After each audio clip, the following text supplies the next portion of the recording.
Value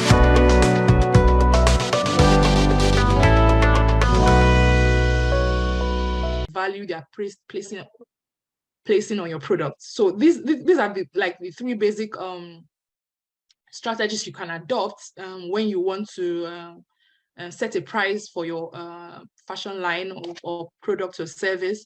But like I said, the first step will be to adequately have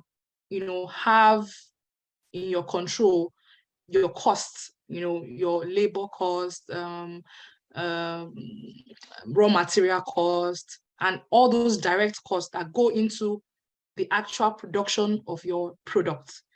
Okay. Other indirect or other overhead don't really need to go into the actual pricing, cost pricing for your product, because when you talk about rents, when you talk about marketing, those don't directly affect the production cost of your product. So in determining your cost, you need to put into cognizance your labor costs, material costs, and any other costs that go into the direct production of your products. Okay, so I would move to the next. So for taxes, so yes, as a business owner, you have different taxes that are applicable to your business. So here I've highlighted. So for company income tax, you are liable to pay this after every financial year. That is if you are incorporated.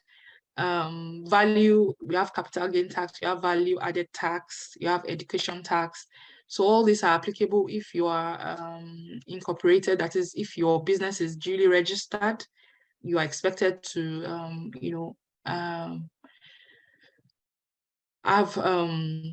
make this payments. But if you are operating under a business name, you would only be liable to your VAT, not the company income tax. But for personal income tax, if you're a registered business name, you would be taxed as an individual. So and these are the taxes that are applicable for personal income tax of individuals. You have the first 300,000 at this rate, 500,000, and these are annual figures. Annual figures. So you would use this table to compute your personal income tax. So we also have, so for business owners, whether you're incorporated or not, withholding tax is key. You need to put into cognizance when you are making payments to vendors, and you need to put into cognizance your withholding taxes. You need to deduct these taxes and make remittances to the if you are withholding tax for a company, you're going to remit to the federal government. If you are withholding tax from individuals, you will have to remit to the state government. Okay, so let's move on. So yes, now we are financial accounting and management for businesses. Financial accounting is basically the process of recording, summarizing, and reporting a company's business transactions through financial statements. These statements are the income statement, balance sheets, and so as a business owner, as you are expanding your business, as you are moving on, you need to be able to make sense of your activities. And the best way of making sense of activities is to, at every period in time, generate statements that help you to see how the business is faring, how the business is doing. You want to be able to see what revenue has come in, what cost have gone out, what is remaining business, how do we move from here. If you don't have this statement, you are not able to make decisions to grow your business. these statements, these reports will help you to make decisions, basically. So if you want to decide to increase price, if you have this kind of reports, you're able to make that decisions because you can see where your business is at. So basically, they are not to increase to increase your profit margin. You have various way of doing that.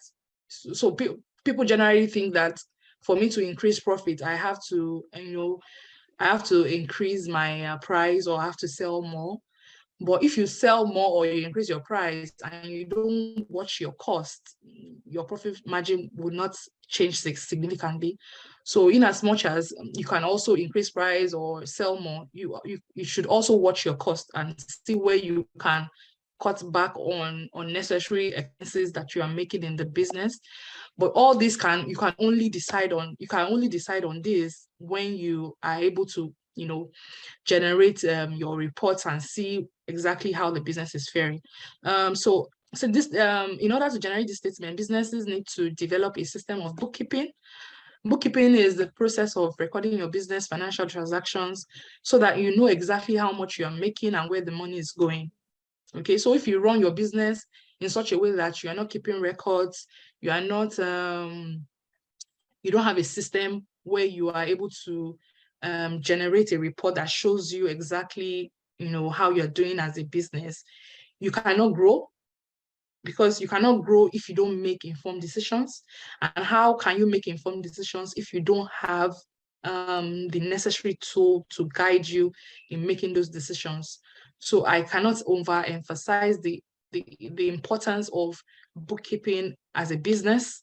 You need to keep records. You need to keep records. So you need to find a system that works for you. Okay, so depending on your size of business, you can start off with keeping an Excel sheet. As you grow, you can get an accounting software, to record your transactions as you go.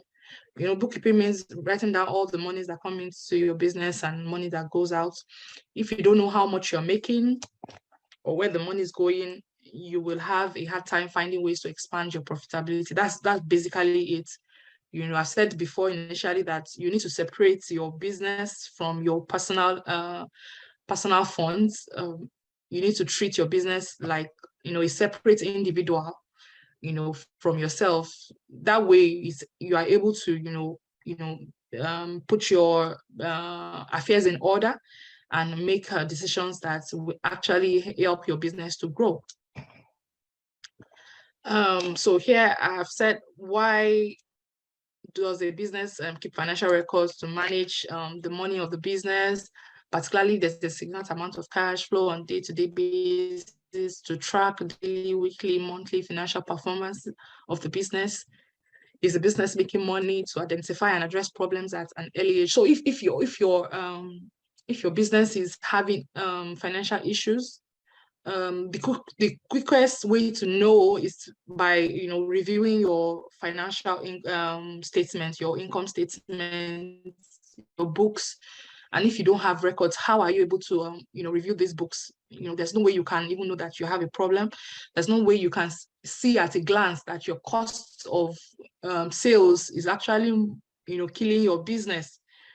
So sometimes the cost that you are putting in to produce might be so high, and you need to look for a workaround how to reduce such cost in order to increase your profit margin. So, but this information are only available to you if you have a system of record keeping. So to provide the bookkeeper or accountant of the business with all critical financial information to make informed decisions. That's it's the very, very key. Pricing is a decision that you need to make, and you can't make that decision if you don't have a record keeping system. It's not possible. You would make a decision, but it won't be informed. Okay, you will just make the decision on the fly, on the go, what you feel that it should be. It won't be informed, and if it's not informed, there's no clear pathway, there's no clear strategy, or to grow your business, because you're just making decisions as they come, or as you feel like. Okay, and if you want, if you also want to attract investors, one of the things they will ask from you is your, your financial statement, your books. You don't need to, as you start out, you don't even need to, do anything sophisticated. But like I said, you can, start out by keeping Excel sheets. Have a tab that records your daily expenses, have a tab that records sales, have a tab that records cash sales, credit sales, because you sell on credit. If you don't have records of people that you have sold on credit, how are you able to, follow up and make sure those money comes in? Okay, so yes, so that's basically it. You need to have a system of record keeping. So the financial records, the like the summary of your financial information bookkeeping, it goes into the general ledger. Your general ledger is organized into different accounts in which you record several different types of transactions. So every time you perform a financial transaction, for instance, make a sale, accept a client's invoice, or pay a bill, you should record that transaction in your general ledger. Recording a financial transaction in your general ledger is what is referred to as making a journal entry. The general ledger tracks 5 key accounting items: asset, liabilities, owner's capital, revenues, expenses. So if you're just starting out and you cannot afford an accounting system, you can start out, by using an Excel and having several tabs. So that Excel file would, serve as your general ledger. So you open different tabs for different expense head or different accounts. So a tab can have accounts receivables, accounts payables, general overhead.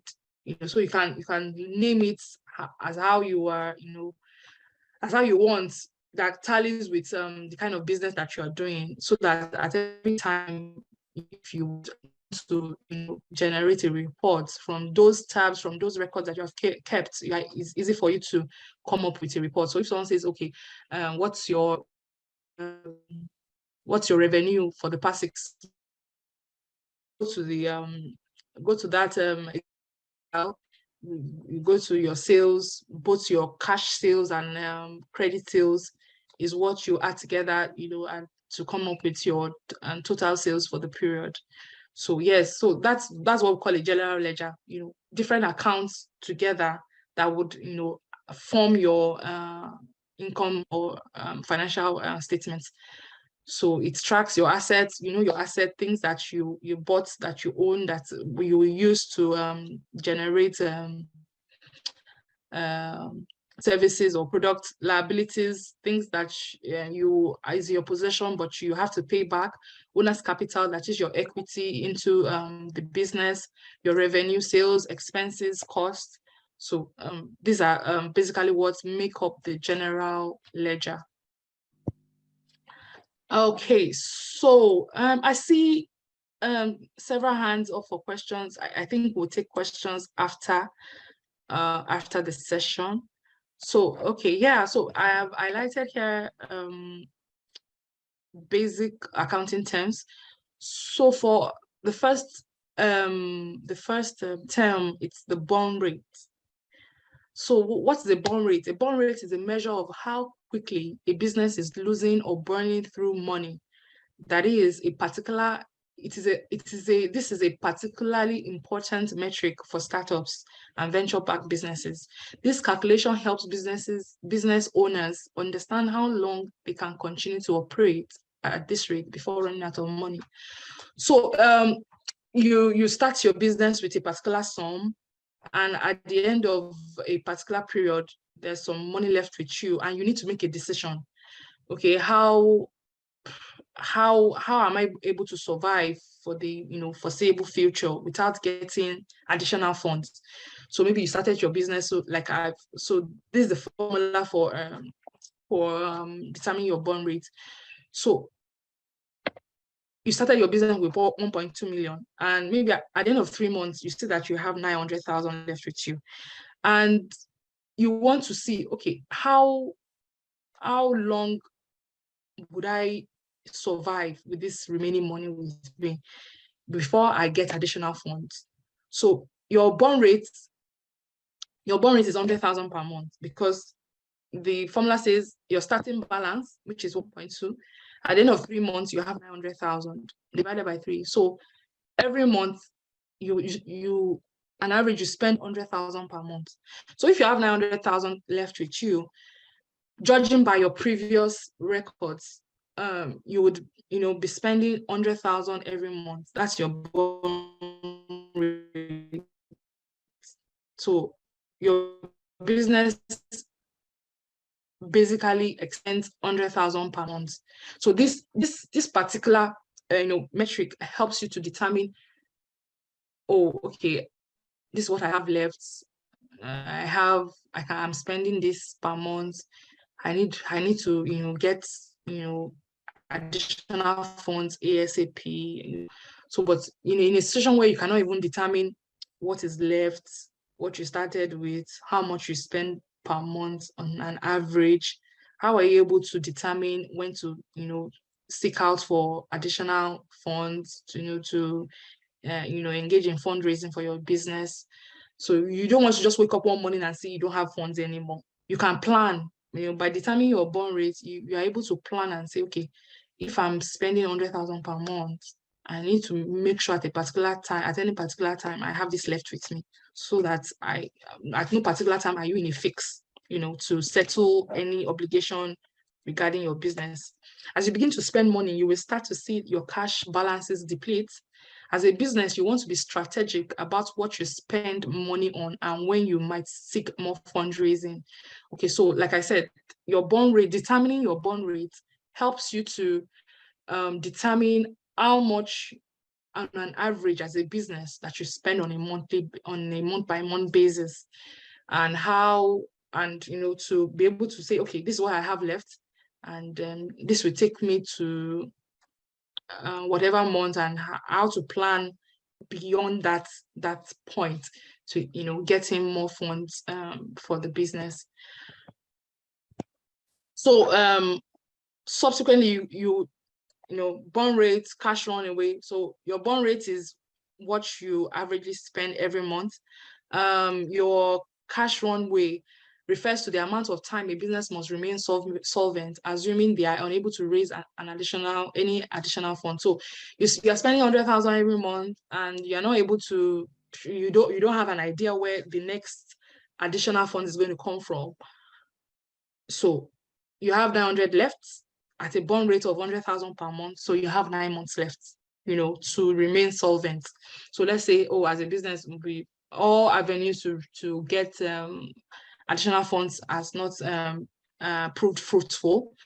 You can see that you have 9 months to remain afloat, and you can begin to make plans, to either cut down on some things, or find more innovative ways of raising cash for your business. So if a startup has 900,000 in cash remaining and has a burn rate of 100,000 per month, we've got 9 months of runway, or 9 months until you run out of cash. So you can easily determine when you are going to run out of cash based on your burn rate, based on your cash runway period. So these two metrics help you to determine when you would have to, in quote, close shop, on when you will have to, go out and really look for additional funds, or at that point begin to take strategic steps to make sure that you stay afloat beyond the projected cash runway period. So most entrepreneurs and experts recommend having at least 12 months of runway at all times. So at all times, as a business owner, you are expected to have at least 12 months of runway. That is, at every point in time, you should have money that would take you for a year. So when auditors, even when you are grown and established, and auditors audit you and they see that your business is not able to survive for the next 12 months, they raise an alarm. Your report is qualified. So for any healthy business, at every point in time, you should be able to survive for 12 months. And the only way to make sure that that is constantly happening is at every point in time, you determine your burn rate, determine your cash runway period, and immediately take steps to adjust metric to fit into the period of 12 months. So here, this person says, I have 9 months to survive. What can I do now to make sure that this 9 months extends to 12 months and beyond? What steps do I need to take to ensure that these 9 months, extend beyond 9 months? Do I need to adjust my cost? Do I need to get in more sales? Do I need to take out a loan? What do I need to do? So it helps you take strategic decisions to, take you beyond this point at every point in time. Okay. So that means that a good burn rate is around 1/12 of your available cash. So if you have 600,000 in available cash, a burn rate close to 50,000 will be good. Okay, so you can't have available cash 600K and your burn rate is 100,000. It's not healthy for your business. So this metric helps you to adjust accordingly, to give your business more time. Okay, so another point to note or to talk about, it's your profit margin. This is a very important term in your business, because at every point in time you want to be able to say you are making a healthy profit on whatever you are selling, whether service or product. So your profit margin gauges the degree to which a business or a company or business activity makes money. Profit margin is the measure of your business profitability. It is expressed as a percentage and measures how much of every naira in sales or services that your company keeps from its earnings. Profit margin represents the company's net income when it's divided by the net sales or revenue. Net income or net profit is determined by subtracting the company's expenses from its total revenue. Okay, so your profit margin can be your gross profit margin or your net profit margin. Your gross profit is profit after your cost of sales. Your cost of sales is basically what goes into producing your sales. So whatever cost that is direct, we have talked about this in the beginning, whatever cost that is directly involved in producing your product is what you call your cost of sales. So your gross profit margin is your gross profit over your sales. That is how you get. So your gross profit margin also helps you to effectively gauge if your cost of sales is high or not. Okay, so and your net profit margin is your gross profit minus other general overheads, marketing costs, rent, internet, telephone costs, staff costs. Those are other costs that now the net profit margin is when you have accounted for every other cost apart from cost of your goods, cost of sales. So where, for example, suppose your business makes 10,000 naira in revenue and it costs 2,000 to make your product. Revenue minus the cost of goods sold will be 10,000 minus 2,000, that's 8,000. So your gross profit is 8,000 naira. Okay, so to determine your gross profit margin will be your gross profit divided by your sales, which is 8,000 divided by 10,000, which is 80%. So your gross profit margin is 80%. Okay, so that is your cost in relation to your sales is about 20%. So you have made a profit margin of 80%, which is not bad, okay? But that's just the first level. You still also have to account for other general overhead. So from your 80% left, you also have to now deduct general expenses before you now arrive at your net profit. And then you can determine your net profit margin. So a good margin will vary, between industry to industry. But as a general rule of thumb, a 10% net profit margin is considered average. So from this 80% now, if you deduct all your other general overhead, labor, staff costs, marketing, telephone, rent, transportation, travels, every other expenses, and you get like a 10% profit margin, is considered average. A 20% net profit margin is considered good, while anything low, for the business. A good gross profit margin ratio, 50 to 70%, is considered healthy. So, you have your gross profit margin, which speaks to your costs of goods, in determining if, what you are selling is even worth it. Because if you have a gross profit margin of 20%, is either you should either change your line of business or, scale up, re-strategize, because because you have not even put into consideration your other general overheads, and your gross profit margin is already giving you 20%. So how do you account for all the other costs that has to go into that? Okay, so your gross profit margin helps you to determine if your product is properly priced, if your cost of production is high, and you need to do something about it. So those the gross profit margin helps you to have a good sense of how your product is faring. Then your net profit margin helps you to determine, as a business, if you are, if your general expenses is too high, you need to cut down on staff. You need to reduce travels. You need to do one or two things to accommodate, because you need to have in front of you the bottom line. And if your bottom line is nearing 10%, you need to be able to re-strategize. But these decisions can only be made if you have this kind of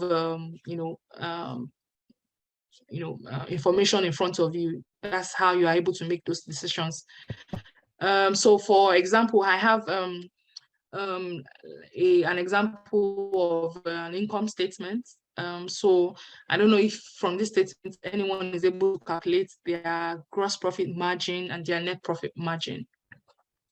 So this is an example of an income statement where you have your sales revenue, your cost of goods, your gross profit.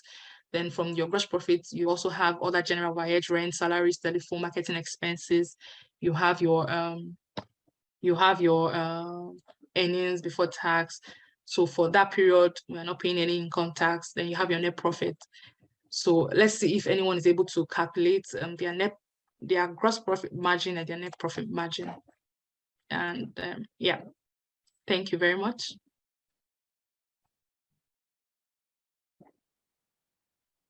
Thank you so much, Tolu, for this wonderful presentation. So I can see some people already in the chat box are calculating what it is that you said they should calculate. Someone said 67% for, I think, was.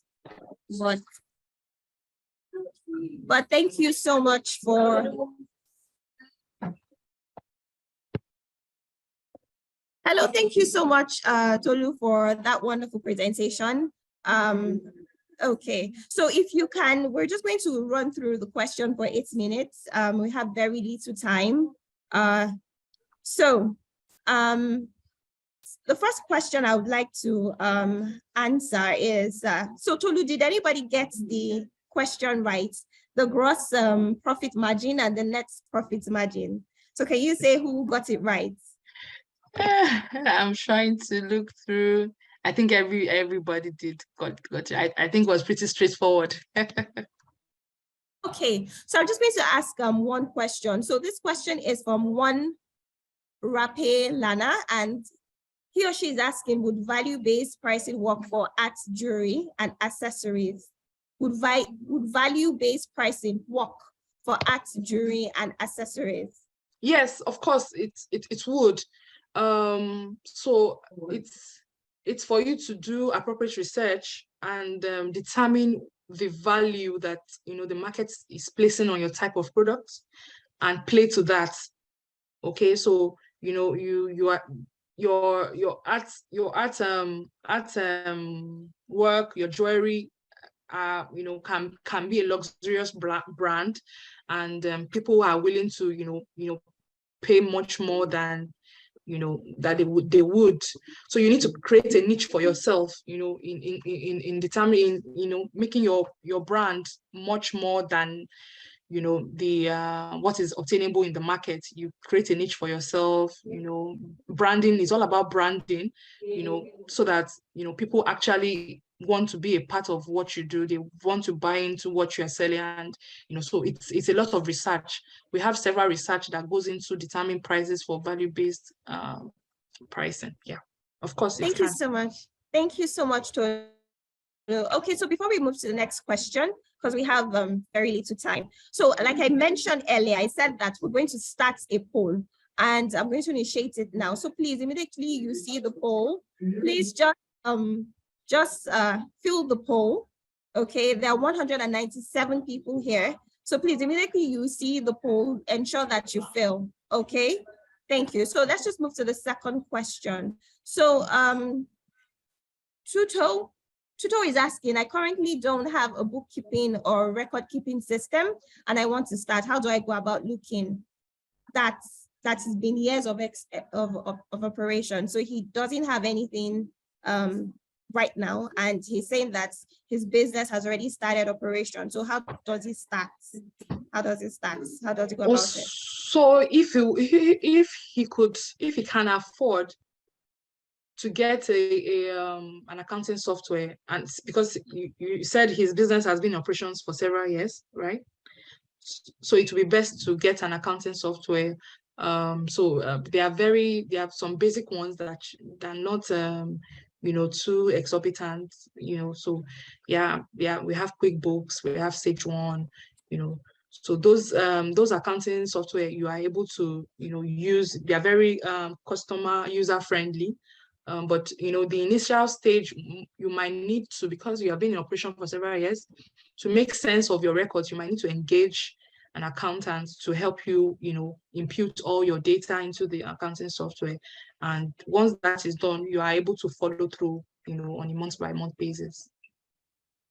Okay, thank you so much, Tolu. So just one more question. So Rose Valerie is asking, she actually sent the message in French, but this is the translation. So can a growing and satisfactory turnover compensate for poor estimates of the price? So she's saying, I mean, even if after analysis, the costs are low, but I sell a lot, can this help to support the expenses and make the company profitable, even if the profit margin is low? So even if you sell a lot and your profit margin is low, you would selling. So revenue does not translate to profit. You are in business because you want to make profit. So even if you are selling a lot and you are selling at a loss, you would sooner or later run out of business. So your strategy can be, even though you want to sell a lot, but you still also need to price it reasonably, so that those your sales can translate to an healthy profit margin for you. Because selling a lot does not translate to profit, and if you are not making profits, you are not going to stay in business for long. So pricing is very key. Yes, you can. So in determining your price, your strategy can be, instead of selling at 5 naira, I want to sell at 4 naira and sell a lot, because when you sell a lot, you still make up for that profit margin. But you can't say, because you're selling a lot, and price it at 2 naira or 1 naira. Even if you're selling, you're just going through the motions. You're actually not making an impact on your business. So pricing is key for whatever strategy that you want to adopt.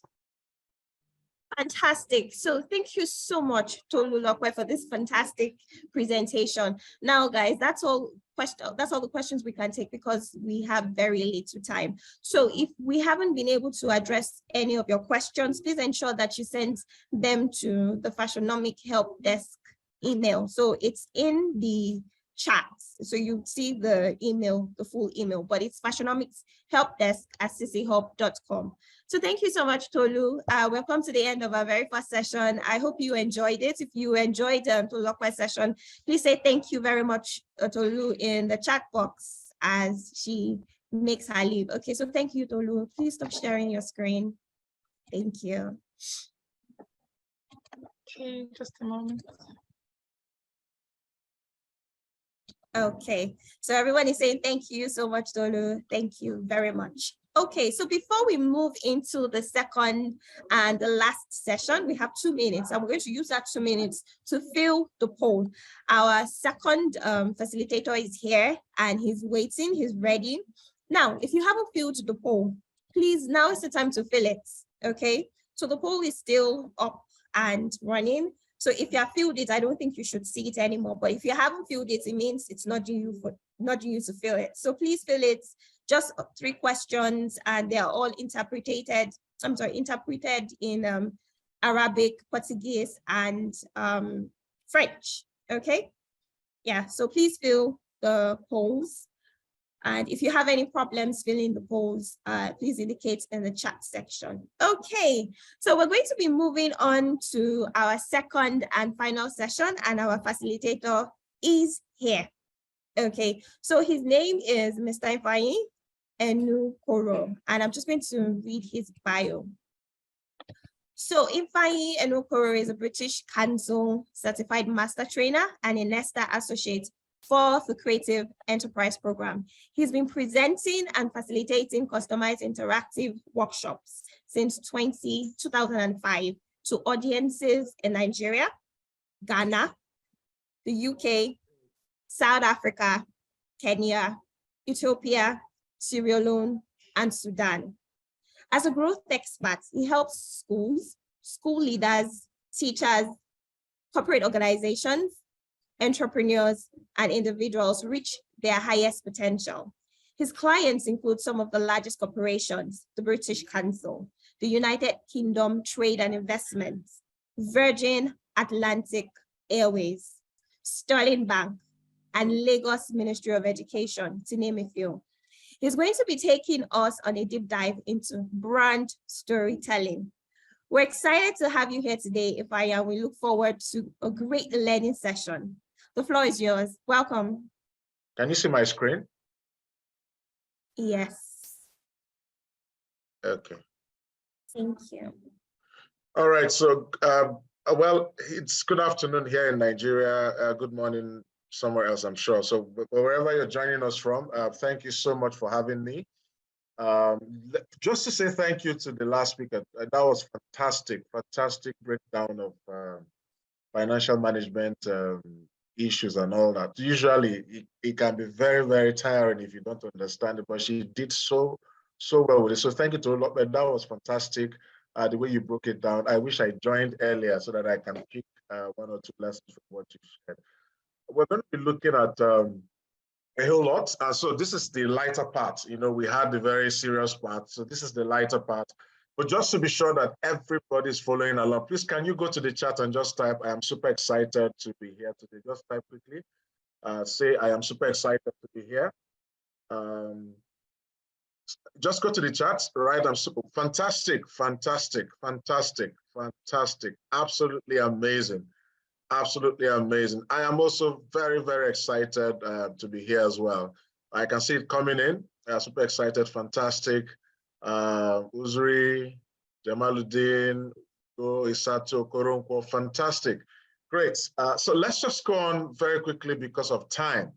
So what we'll be covering today will be just 3 elements, telling your brand story, and why it is important that you're able to tell your brand story and then structure it in such a way that people would actually buy into that story, and then understanding your market, which I think is very critical, and then how you can then do customer acquisition, some of the strategies. Now, we can't cover all of these things in detail just within 1 hour.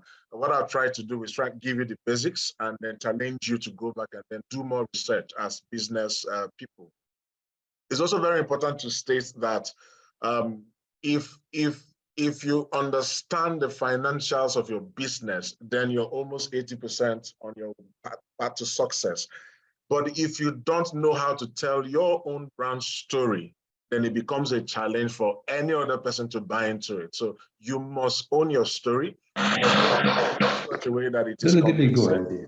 Tell it in such a way that everybody who you come across, your potential customers, are willing to buy into that story as well. Just to be sure that everybody is hearing me, can someone confirm that you're still hearing me so that I'm sure I'm not speaking to myself? Toby, can you still hear me? Yes, I can, and I can see. All right, great, thank you. Okay. So we've done the welcome. I'm not sure I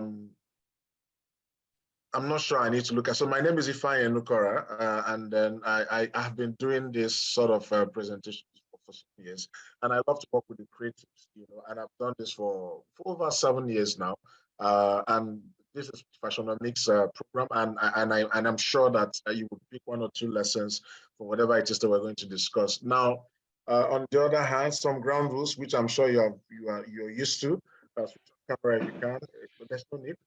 Use the chat box to ask questions, raise your hand, and all of those ground rules that you're used to. Right, so let's get into it. So telling your brand story, A hand is raised. Can I take questions now, or what do we need? I don't know how this works to be. No, so after your session, we're going to have a 20 minutes question and answer. So that's when you can take questions. Thank you. Okay. All right. Okay. So please take note that you need to be able to tell your own brand story. What is the story behind your brand? What is the why? Why are you in business? Why are you interested in setting up that particular business? All right. If you can't articulate that story clearly, then it becomes a challenge to sell. It is always very easy to sell when you can articulate your story, and then you find that there are people who can align to your story, people who can buy into that story, people who that story resonates with in a very strong way. And that's why you see that so many brands find ways to tell their stories in different ways. So there's something universal about storytelling. When we're growing up as kids, one of the ways that our parents would engage us, now you have all manner of things. There are cartoons, people have laptops, young kids have laptops, they have phones, they can engage online and all. We didn't have all of that growing up. So one of the ways that our parents, used to engage us was to have story time, and I remember so clearly when my mom, my late mom, may she continue rest in peace, would just gather us around, whether she was telling the truth or not. Just as adults, we're now discovering that some of the things our parents told us may have been fiction, maybe not as we have been fiction, but we believed the story so much that we were looking forward to story time. We're looking forward to story time. In Nigeria, 80s and the 90s, we had a TV program called was about storytelling, and Tales by Moonlight, I think that's what it was called. And you will find that the presenter will sit around with children, tell them stories, ripples, the tortoise, elephant, the rabbit, all of those stories. There's something about storytelling. The most effective communicators anywhere, are communicators who are able to conjure up some sort of stories that people can, align themselves, so that people can, that resonates with people. Once you're a good storyteller, people will then want to tend to listen to you. And you find that in almost every form of religion, whatever it is, the biggest strength that all the religions of the world have is storytelling. And that's why it has transcended over the years up until now. Some of us have never witnessed anything, we didn't know anything, but the stories that we're told are so captivating that we believe them, and we believe them to the point that we accept that they are real, and all of that's the power of storytelling. Now, in the eyes of the consumer, the brand story is and its narrative are as important as the products themselves. What is the story behind this brand? So you have 50 companies producing perfumes, but each of those perfumes have their own story. There's a story behind them. So say, for instance, Rihanna produces perfume, Jay-Z does the same thing, someone here in Africa does the same thing. There's always a story behind that brand. And then once you can figure out how to tell your brand story well, you will definitely increase the revenue boosting potential of your content marketing strategy. So we're going to talk about content marketing strategy at some point, but not in detail. If you understand the story behind your brand, then it is easy for you to create content around that story. If it has made sense so far, please just type yes in the chat. If it has made sense so far, please type yes. Please type yes. Great. Great. Fantastic. Thank you, guys. Thank you. So let's go on. Let's go on. Now, you can increase the value of your business, product, or service by over 20 times through the right brand narrative. I'm going to show you an example so that I know some of you are wondering, so how do I tell the story? How do I craft that? How do I capture it and all that? Look, if you're investing money in your business, I would advise that you also invest money in learning how to tell your brands. There are so many courses. If you go to Domestika, there's a, like, what you call that? So there's this learning platform called Domestika. If you go on there, you will find a lot of courses that are very cheap, that you can buy. How to tell your brand story. You need to be able to, so if you understand the financials, you understand how to acquire your customers, you also need to be able to tell your own story. Why? What is the why for your business? I mean, you don't start business like some people because they are tired of saying yes, yes, ma, and yes, to someone. They are tired of waking up early in the morning. If you live like I live in Lagos, and if you work like 9 to 5, you have to wake up early and close. Let that not be the reason why you're setting up your business. Some people, I just want to make money. I want to be rich. Fantastic. But what is the real reason why you're setting up your fashion business? All right. So let's talk about the importance of brand stories and then what defines them. Now, when brand storytelling is done well, it sets out clearly what your brand is all about, the mission, the values, and the purpose. Now, if you've done a lot of the courses that CC Hub has organized over time, for those of you who have interacted with, you will understand the importance of making sure that your values are clearly stated. Your mission statement is also clearly stated, and then the purpose for why you're setting up your business. So if you tell your story where it sets out clearly what your brand is all about, and that covers your mission, your values, and your purpose. Now, the consumer or the potential customer gets more than just a product or service and an experience that transcends a boring reality. What that means is this: when you tell your brand story so effectively, people are not just buying the product, they are buying into that story. That story resonates with them. There's a reason why they're trying, to patronize you, not just because your product is fantastic, well designed, you created it in a fantastic way, but because you're telling the story in the right way. And the other thing about doing the brand storytelling well is that it inspires the reader or viewer to step into the experience of what you're trying to achieve. So let's look at Warby Parker Eyewear example. Just take a few minutes if you can see my screen, and I'm going to show you some examples from this guy, the example from these guys. And I love it. It's so captured in a way that, for me, I wear glasses, so their story resonates with me. So let's look at positioning for Warby Parker Eyewear, positioning themselves as the alternative to high-priced, oligopolized eyewear industry. Now, the eyewear industry used to be very oligopolized. There was not monopoly. It's not. So there's just a few people who controlled that market space, just a few people. And the prices were so high. So Warby Parker doesn't just sell quality glass frames and sunglasses. It invites its customers to become a part of the brand's movement. All right? Let that digest. So they don't just invite you to, they don't just ask you to buy frames. They don't just sell quality glass frames and sunglasses. They do it in such a way that the customers feel that they can become a part of that brand movement, all right? And that's exactly how you should be able to capture your story, all right? So why did you set up, what is your why? Why did you set up that business? Is it because I've seen Tobiloba, set up her own business, so I'm also going to do the same thing? Or is it because I've seen Naomi set up a very successful fashion business, so I'm going to also do the same thing? Or is it because I've seen Amola Baker do the same thing? So don't just get into that frenzy of setting up a fashion business because everybody you know is doing it. There needs to be a real story behind it, a real story behind it, a real story behind it.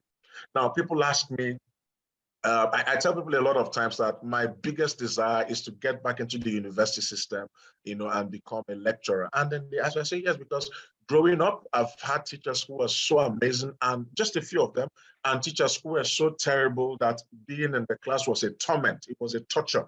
But I've had teachers who made class an inspirational experience and all of that. And I want to go back and give the same experience to my own students. So that's my story. That's why I teach.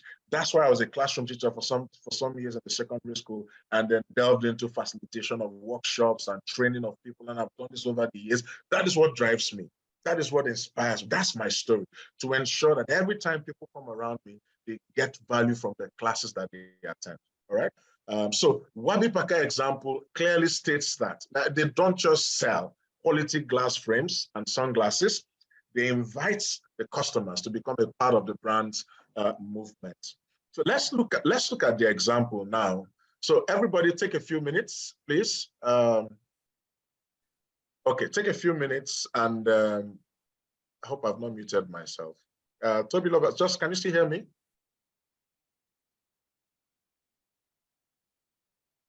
Hello, can you still hear me? Yes, we can. Okay, I'm so sorry. I keep asking the question. So everyone, please take a few minutes and then read the Warby Parker story. All right. So what I'm going to try and do is to read it so that you will hear someone else read it, and then I want them to sink in. And I would challenge everyone here, if it's possible, and I'm not saying you're going to get it right. I'm going to ask you to try and, you know, give it a go, give it a try. See if you can craft something around why you set up your business, and then we would have that in the chat. But let me read this. So Warby Parker was founded with a rebellious spirit. And remember why this is rebellious. They were tired of the oligopolized nature of the sunglasses market, just a few people controlling the market. So with a rebellious spirit and a lofty objective, which is to offer designer eyewear at a revolutionary price, while leading the way for socially conscious businesses. That, ladies and gentlemen, is their story. But let me give you the explanation, which is what you have below that. So every idea starts with a problem. Ours was simple. Glasses are too expensive. We were students when one of us lost his glasses on a backpacking trip. The cost of replacing them was so high that he spent the first semester of grad school without them, squinting and complaining. We don't recommend this. But the rest of us had similar experiences, and we were amazed at how hard it was to find a pair of great frames that didn't leave our wallets bare. Where were the options? Amazing. So this is their story. This is why they set up Warby Parker, and that is why they are thriving. I will challenge you to go and do some research on them. They're doing excellently well. So every brand needs to have a story. Why did you set up? What is that compelling reason? Now, there are people like them who are tired of the very expensive glasses who will buy into their own market because they are addressing their needs, they are meeting their needs, and then their own story resonates with them clearly. If this makes sense to you, please can you go to the chat and say it makes a lot of sense quickly? Great. It does. Makes a lot of sense. It does make sense. So that's what you need to be able to do. You need to sit down. You need to sit down and ask yourself, why have I set up this business? Why have I set it up? What is the reason for setting up this business? So let me challenge you as you write in the chat. And if those of you who are online, joining us online and all of that, Facebook Live and all of those places, can I ask those of you here in the chat to quickly think about your own story? And it doesn't have to be perfect. Just see if you can craft something and write it in the chat, and then we can. Oh, 12 more minutes left. Woo! Oh, wow. Okay, so let me rush through so that I can take questions. Okay. Let me rush so that I can take questions. So now we're done with the story. how do you understand? You need to understand. So to tell your story well, you also need to understand your market where you're operating. So you may be 5,000 fashion businesses, but you're not all addressing the same market needs. It's not everybody that you're meeting their needs. Now, Warby Parker, no matter how revolutionary their business is everybody that they will appeal to. There are some people who want to buy very expensive eye sunglasses and wear the sunglasses. So you need to understand your market. Now, to understand your market, it serves, you need to understand the market you serve, and it's vital to running a successful fashion business. In other words, you should analyze your competition, your growth potential, and your customer base. Don't just get into business. Who is your competition, or who are your competitors? Is there a market for you? What it means is that do you have potential customers? Because if you don't have potential customers, what you're doing is no longer a business, it's a hobby. So you must know when to transit from a hobby to a full-time business. So that idea must be checked. And again, you also have to be able to do research. And there are 3 steps to doing all of this. Know your audience, understand your competitors, and identify your value. So let's look at knowing your audience. So while you may recognize the quality of the products or services that you offer, it's important to make sure the product is also of value to the audience that you are targeting. You also need to be able to ask yourself, will my products or services appeal to them? How much will they be able to and willing to pay for my product? So then you need to understand your competition. You're not doing business in isolation. You have competitors. MTN has, in South Africa, for instance, there's MTN, there's Vodacom. In Nigeria, there's MTN, there's Airtel. In Ghana, there's MTN, I think there's Vodacom as well, and in some of the other countries as well. So, but you must understand your competition so that you can thrive effectively. So get familiar with other vendors who sell sort of the things that you sell, or companies offering similar products to yours. Try out their products. So sometimes what I do is that I attend, I run a training, I run a HR firm. So what I do is that I try and visit some other HR companies, these guys as a client, even sometimes pay some money just to find out how they run their business so that I can do mine better. And then how are their products and approach is something different from yours? If you're a customer, whose product would you buy and why? So if you compare your product to your competitor, then ask yourself, if I am the customer, whose product will I buy and why will I buy that product? Considering these elements can help you improve your products and communications as well. Your value proposition is just a statement about your product or service and how it helps fulfill your customer needs. Yeah. Is an answer to a simple question: why should I buy from you and not your competitor? You're answering that question. Why should I buy from you and not your competitor? Why should I buy from Lamake and not Naomi? That's the question. So it should be simple for a person to understand, it should be unique, and it should be measurable as well. So Stitch Fix, this is a fashionomics program. So Stitch Fix is a fashion company, and then this is their own value proposition, all right? So it's personal styling for everybody. A great wardrobe starts with your perfect fit. Our stylists discover clothing for you, hand-selected for your unique size and style.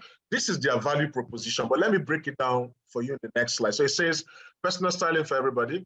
A great wardrobe starts with your perfect fit. Our stylists discover clothing for you, hand-selected for your unique size and style. So what they sell, personal wardrobe styling services. How is that helpful? The stylist will help busy people out there finding clothing fitting their style and ship it directly to them. They don't need to bother. Their own stylist will go about looking for this clothing that fits and then ship it to them. How does it stand out from the competitors? They offer quick, customizable, unique clothing sent to a person by stylists. Is the proposition complicated simplistically? Yes, their messaging pronounces that they not only offer personal styling, but they offer it to individuals of all different shapes and style preferences, casting a wide net for who their target audience is. So that's how you write your value proposition. I'm sure they're going to share the slides with you so that you can look it up and then read more about it. So finally, customer acquisition strategy. Very simple. So the first thing is content marketing. A lot of you do it already. A lot of you have outsourced out to some people, social media content marketers. But you need to be able to learn how to create content yourself because you're not telling the story. You don't have to do it every time yourself, but you can always get people who understand your story, the story behind your business, to help you craft your content or your content marketing strategy and all of that. So content marketing is a market strategy used to attract, engage, and retain an audience by creating and sharing relevant articles, can be videos, can be podcasts, and it can be other media. And I always advise that if you're a fashion designer, you need to be able to do this very effectively, because the creativity that goes into fashion designing can also be tailored into creating your marketing content. All right. But remember, this content will always have to be about the story behind your brand, so that you don't copy A and you don't copy C. You are just unique because your story is unique. All right. Now, this approach establishes expertise, promotes brand awareness, and keeps your business top of mind when it's time to buy what you sell. Also leverage social media, attend and actively participate in fashion exhibitions, and implement successful influencer collaborations as well. So have I done well with the 12 minutes, Toby? And then I can take questions.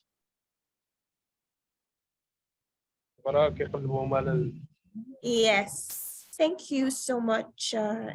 Thank you so much for this fantastic presentation. Okay, so can you hear me? I just want to confirm that everyone can hear me. Okay, so I'm seeing some people right there. Great, fantastic. Okay, can you all hear me? Can you confirm that you can hear me? You can hear. Okay.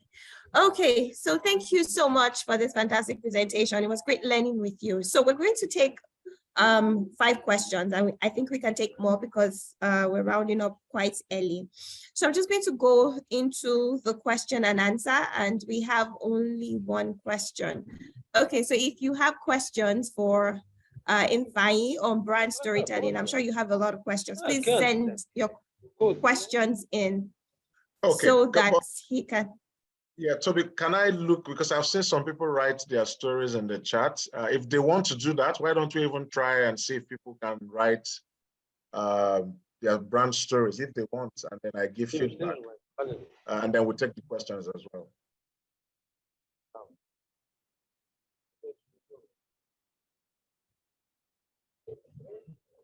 We look for factories that could help us produce high quality quickly at affordable price. Our factories seem to be making shirts, uniforms, and t-shirts. Couldn't find a factory locally that could mass produce fashionable garments. We resorted to China. We couldn't get visas, and not long after came the Chinese of importing and getting foreign exchange. I had to look inwards. I realized I was a pretty good bespoke tailor with great. I went on the internet and carried out lots of product development, mass production, and this year during the launch, we got our first customer. Yeah, Aisha, this is amazing. It's a fantastic story. You've set out all the challenges that you had, right from trying to partner with the Nigerian movie star and finding garment factories that can manufacture some of the things that you wanted, but who were not doing it. And then you had to get into China, even though visa was a challenge. So I would say that this story is super, but if you can summarize it in such a way that it looks as simple as the Wapi Packer story, so that people can, you know, there are fashion designers who read this story and then it will resonate with them. There are people who want to buy garments, you know, that will. So this can be your story, but try and see if you can summarize it in such a way that is quick to read, and easy to digest. So well done, Aisha. Let's see. There's some in French. No French for me. Okay. So that's that one. Is there any other? Okay. So there's a Mary Jane. Okay, Mary Jane. So Mary Jane says in 2010, the CEO of Exquisites, Creations and Exquisites, Couture and Accessories envisioned an event that will celebrate women, royalty, beauty, culture, and style. The company has started an aggressive business plan, including market research, trademark, and all of that, emphasizing culture, connecting people and brands through fashion in an increasingly competitive world. The event affords each participant the opportunity to grow and advance his our personal career goals while acting as a role model in her community and allowing them appreciate what they do as tools for community, national, international development vision to be recognized as a premier event nationally and internationally. Mary Jane, if this is your story, this is fantastic. But again, like I said to the first person, you need to be able to write it in summarized way, but still very powerful, that it can resonate with people as well. So you set out to create an event that people, women and royalty and all of those things can be showcased, and you've gotten traction, and then you've moved forward with it. But you try and summarize this, this story. So please, Yes, can go you ahead. speak quite gently, like not too fast, because we have interpreters interpreting in Arabic, French, and Portuguese. Yes. You know the problem I have is once I start, I've started. I'm so sorry. I Yes, apologize. I understand. I apologize. That was an oversight on my part. I really apologize. Please, guys, forgive me. Okay. So I was saying to Mary Jane that she needs to restructure that story so that it can resonate very clearly with her audience. So we have a couple of questions. Okay. The first one is from, I'll just read them from the question and answer. So Rose Valerie has asked in French, and I've translated, and she's asking for content ideas. So she wants to know, can you share content ideas that she can use for probably her social media to tell the right brand story? Okay, so there are so many content ideas, but the basic ones, like I mentioned, can be videos. So you see people create videos, could be skits, could be anything. It could be you explaining a concept, but in a fun way. It could be animation, you know, get people to do animated stories, whiteboard animation, or the 2D animations or 3D animation, but something that people can relate with.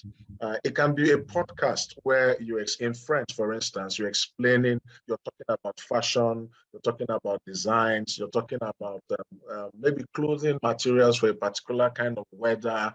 You're educating people with your podcast. You're not selling, but you're educating.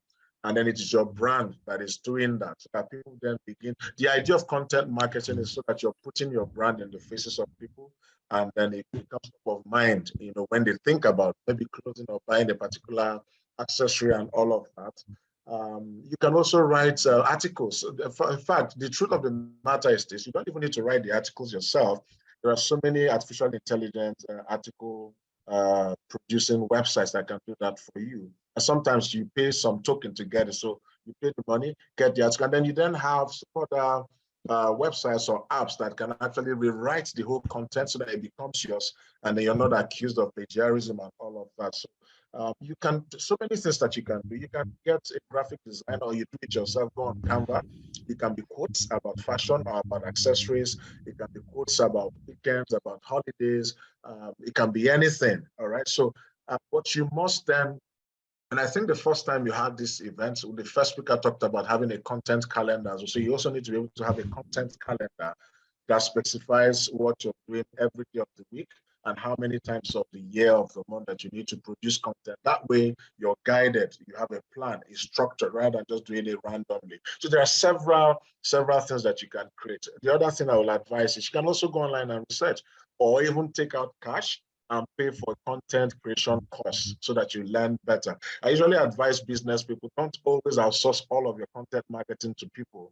Learn about it, understand how it works. Sometimes these guys can be busy, sometimes they can be, for one of what, I don't know if crazy is a very bad word to say online, but you don't want to be dependent on people, and then they disappoint you, and then you just feel you fall flat. So you need to be able to have ideas of how these things work so that you can do. I do video editing myself. I do 3D animation myself. I do whiteboard animation myself. I know how to do all of that. Even when I say do it, and then they're messing up. And the reason is this: they can't tell your story the way you would tell it. So you need to understand how some of those things work so that you can create those content yourself. I don't know if that answered that question.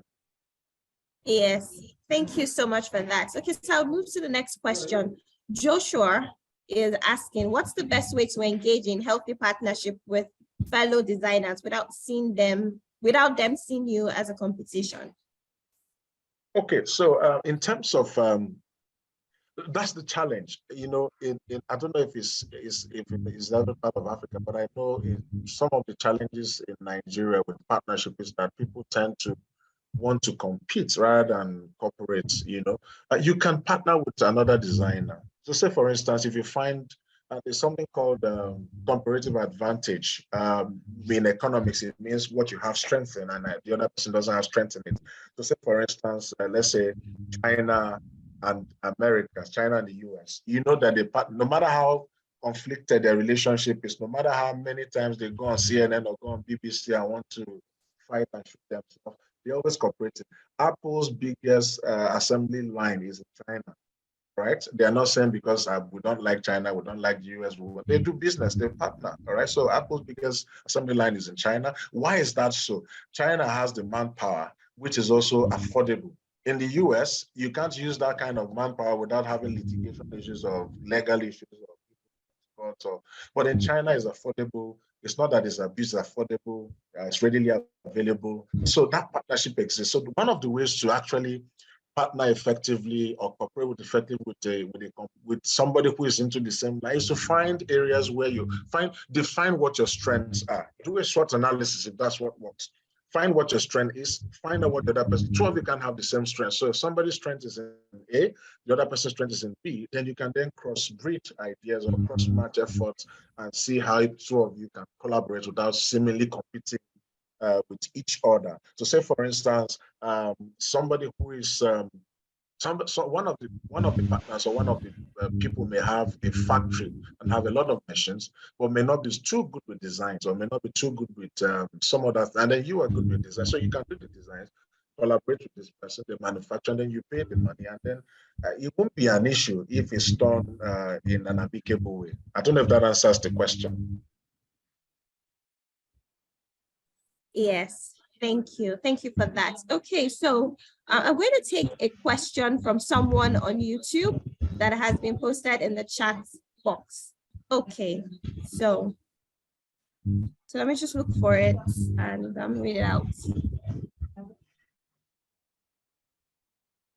Okay, so the person is saying, how can one craft a story out of seeing others do in another country, and they doing it in their country in line with eliminating the use of factory ink filled fabrics that destroy the environment? Okay, so I think that what this person is saying is that they want to eliminate, so they're into sustainability. So because they're saying that they're doing it in their country in line with eliminating the use of factory ink filled fabrics that destroy the environment. So they want to craft a story about a sustainable brand. So how do they do it? So if they want to, be able to say their own story about sustainability that they're practicing in their brand. Okay. So yeah, I get the question, but it's that's your story. So the beauty is not someone else that can craft your story for you. You have to be able to craft your story. So why are you interested? So start off with why you are interested in that specific element of sustainability. Is it to make your own addition to saving the environment? Is it about you're interested in climate change, or you feel that there's something that you're going to be saving for the government or saving for the economy or saving for generations unborn? Or is there something that you suffered, someone around you suffered as a result of climate issues, climate change issues, and all of that? So you need to think clearly about why it is that you're interested in this, and then craft a story around it. So for instance, I could say that growing up in the village and then taking long walks to the stream, we used to have this very beautiful scenery, trees planted everywhere, the birds whistling, and we always enjoyed that journey from the house to the stream.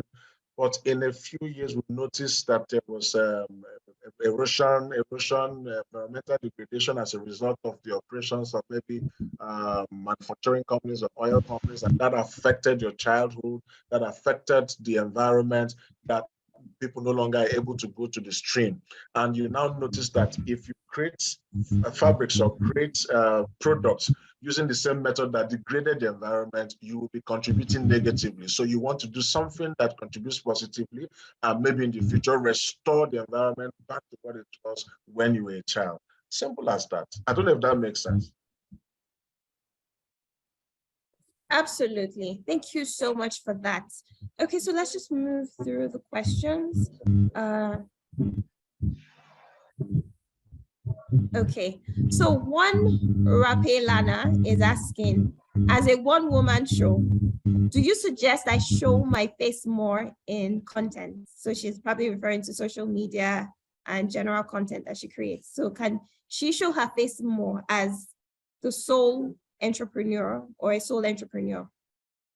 Okay, so again, all of those boils down to what sort of brand you're trying to create. There's nothing wrong with showing your face. Showing your face does not equate to people saying, you can, especially if you're, but with showing your face, you need to be sure that the video itself is high quality, all right? Something that shows you in good light. If you produce a video with your face in a background that is not inspiring, the video quality is really poor, people will ascribe that to your business, that if your video is shady and careless and dirty, then your business will not be anything. Okay, so that's the danger in it.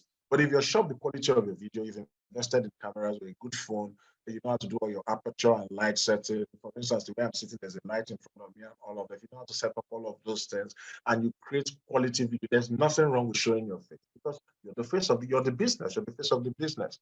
So you need to put a face to it, but make sure that the content is of high quality so that people don't ascribe poor quality to your business when the video quality is poor. I don't know if that answers the question. Well, yes, you can. But if you don't want, you don't always have to show your face. So you can create other content without showing your face. And that's why I always ascribe to whiteboard animations and all of those animations that can tell stories that should be in the video also, because you can't always be in the video. You're not always happy. You're not always sad. And you don't want to wait until you're happy to create videos and all that. So yes, you can, but you need to be careful about the consistency of always showing your face in the video. Yeah. Fantastic. Thank you so much for that. Okay, so we have an anonymous attendee asking this. Does customer acquisition strategies include advertising, through advertisements, through magazines, newspapers, TV stations, and YouTube channels? But why not? Those were the old ways of customer acquisition. They still work for some businesses. So businesses like MTN, Globacom, all those big names would always fall back to those traditional media, with TV, radio, magazines, and all that. So yes, so anything that helps you get customers to your door and exchange money for your service is what you should be thinking. So yes, traditional media like TV, magazines, newspapers, radio are all still very valid means of customer acquisition. Very correct. But they can be more expensive than if you're doing it virtually or doing it online as well. Some of them can be really expensive to invest in. So some people, and again, you also need to understand who your customer is or where your customer base is. So if you're targeting people like my dad, you can't get them on social, even though they pretend to be on social media is not in them. That's the truth. So you can't be doing some funny skits and all that, expect someone like my dad at his age, at maybe 75, 76 to buy it. But if you go on the TV, evening news flashes, I say, this is for our beautiful grandparents and old parents, this is, and all of that, he would watch. Or a newspaper, old newspaper, he opens the back after looking at Messi and Ronaldo, he's reading about. So that can work for them. So always think about your target audience, who your customer is, where the base is. But if you're going to advertise to young teenagers, young youths at the universities, you can't go on TV and be doing it. It has to be social media sometimes or most times. Yeah. Yes. Okay, so we have this very interesting question. So Nura is asking, please, we're making Fulani dresses. In which way can we improve? It sells, improve. Okay, so please, we are making Fulani dresses. In which way we can improve? It sells to foreign countries. So I think she wants to be able to improve her products so that she can sell to more people. Okay. Again, so it's not just selling to foreign countries outside your own country. It's to ensure that your customer base are people who will appreciate what you're producing and they're in those countries, and then find out what is the best medium of communication in those countries. So look at the demography. Are you looking at young people? Are you looking at elderly people? Are you looking at women and what age of women? Are you looking at men, what age? Are you looking at youth, what age? Are you looking at students? So you need to understand the demographics of your demography of the clientele or the group of clients you're trying to target. And then you can then design a content strategy that reaches them on media. So say, for instance, if you're just selling randomly to people who are online or people who are young people who are maybe bankers in their early 20s, late 30s or mid 30s, then you can do social media. And you can sell on social media to anybody, anywhere in the world. You can, anywhere. That's what social media has done. It has shrunk that space or that distance between countries and people. So you can't do it online virtually as well. But if you're going to be selling to people who are not social media, then it becomes problematic. How do you advertise? How do you sell to them? What do you do to get them to buy? The other thing you can do is maybe these countries you're targeting, get some of the influencers who are maybe Fulanis or have Fulani affiliations, who can wear your products, and then people see them, they influence people around their circle to buy from you as well. So, but the important thing is understanding your target audience, their demography, and where they're located, and what medium would best reach them in terms of marketing. Yeah. Okay, thank you. So I think we can take just one more question before we allow you leave and end the session. So someone is asking, this is Rose Valerie, and she asked in French. So I have interpreted it, and what she's asking is how to get the customer to purchase and the content represents. Should you speak? So she's asking, what can you say and tell him? So I think she's asking how you encourage people to buy your products through the content that you create and the story that you tell for your brand. Oh, okay. Okay. So now with content marketing, you don't just in the first video or second video or the second content begin to ask people to buy. What you do with your content marketing strategy is that first of all, you're educating people. Yeah. So for instance, if you're selling let's use the Fulani dress example. If you're selling Fulani dresses, you're not telling people buy our dresses. They are fantastic Fulani dresses. Everybody who wears them. No. You're going to be educated. Why is it important that I buy this? How does it add to my brand identity as a person? What story is it going to be helping me tell as a person when I buy it? Is it for a particular weather? Is it for a particular occasion? Is it about color? So your content is about educating your potential customers initially.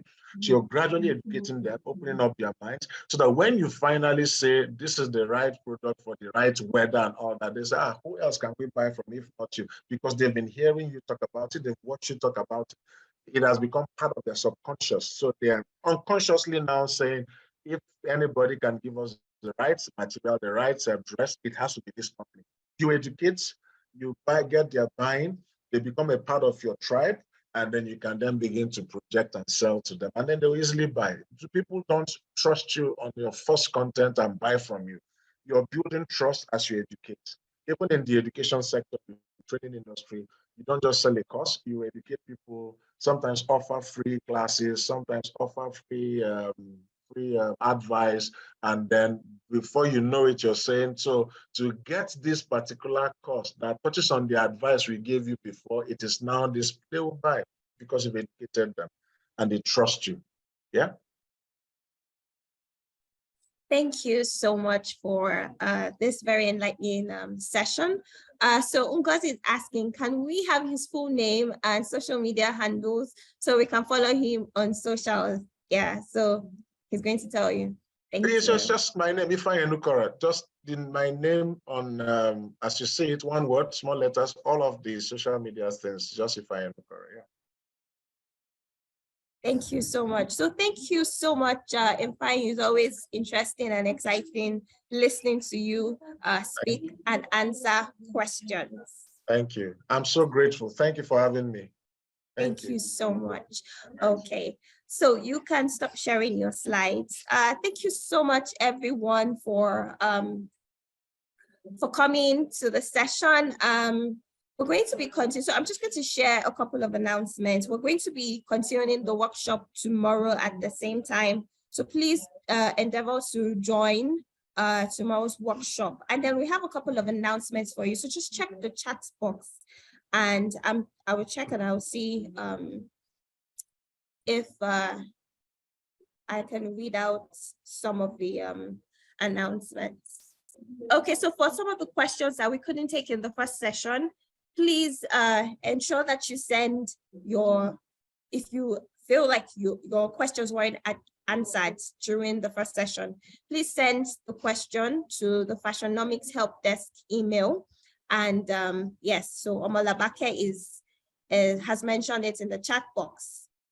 And so if you have questions that you want to ask, just send it to the Fashionomics Help Desk and we will get back to you. Deborah is asking, what is his full name? His full name is Ifeanyi Enokoro. So I'm just going to write it in the chat box so you can find him.